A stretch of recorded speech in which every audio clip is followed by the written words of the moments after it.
अब ये मैथ का स्टूडेंट, ठीक है मैथ।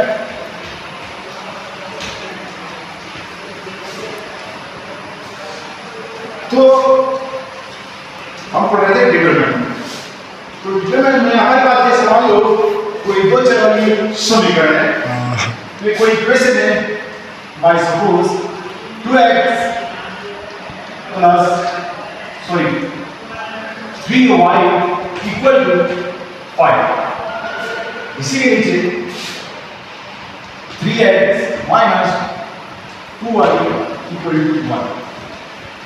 हमें x और y की वैल्यू चाहिए, ठीक है। x और y की वैल्यू कैसे निकालेंगे? क्रैमर रूल से। क्रैमर रूल क्या कहता है? तो देखो आप, जो x के गुणांक है और y के गुणांक है उन्हें हम लिखना पड़ेगा। तो देखो डिटरमिनेंट, ये है डिटरमिनेंट का साइन, देखो ये वाला।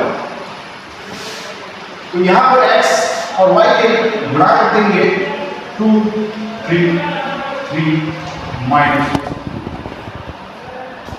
ठीक है। अब हमें अब dx करना है, ठीक है। dx में क्या होगा आप देखना कि यहां पर dx मतलब x के गुणांक को छोड़ देंगे और x के गुणांक को एक जगह हम क्या लिखेंगे जो हमारे पास इक्वल टू, ये x की गुणांक है, इस जगह में ये वाला रखते हैं और यहां पर वैल्यू लिख देंगे y। ठीक उसी प्रकार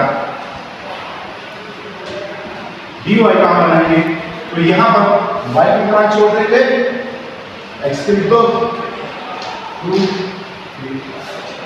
और 5 1। समझोगे? आपका समझ में कोई डाउट कुछ नहीं है?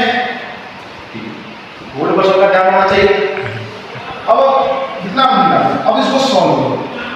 सॉल्व करके क्या आएगा? ये इसकी गुणा इसके साथ हो जाएगी, माइनस माइनस साइन इसमें आता है, आपको बताइए 3 3 9, ये आपको हो जाएगा माइनस 30। यहाँ पे कोई दिक्कत? ये तो बच्चों वाले है, गुणा भागी तो है, ठीक है। या और माइनस 10, क्योंकि यहाँ माइनस का साइन तो माइनस आ जाएगा, माइनस 3 इक्वल टू माइनस 30, ठीक है। अब इसको सॉल्व करो, ये आ जाएगा 2 माइनस 15 इक्वल टू माइनस 30। यहां तक किसी को कोई डाउट हो तो बता दीजिए, मैं बता दूंगा। इतना सॉल्व हो जाएगा। अब हमें x और y के मान निकालना है, कैसे निकलेंगे? x इक्वल टू होता है, ध्यान से सुनना, x इक्वल टू होता है dx बाय dt। dx हमारे पास क्या है? माइनस 30 है और dt भी हमारे पास माइनस 30 है, ये कट जाएगा, हमारे पास 1 आंसर आ जाएगा। एक किसकी वैल्यू आ गई है? x की वैल्यू आ गई है। ठीक उसी प्रकार y dy by d equal to minus 30।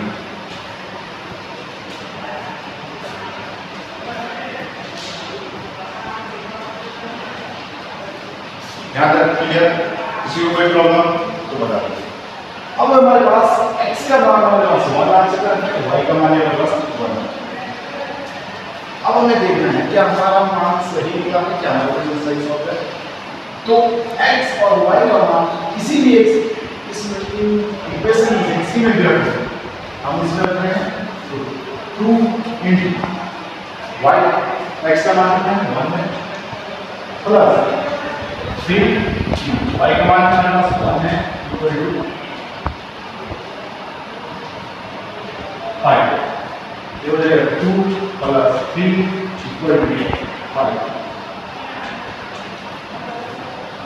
पहले जैसे सारा चीज बराबर आ गए ना, तो हमारी जो हमने ये मान निकाले हैं तो बिल्कुल सही है। यहाँ तक किसी को प्रॉब्लम है तो बताओ। ये था आपका 2 चर वाले, अब आता है इसके बाद आता है 3 चर वाले, लेकिन उसको हम अगली क्लास में देखेंगे, ठीक है। यहाँ पे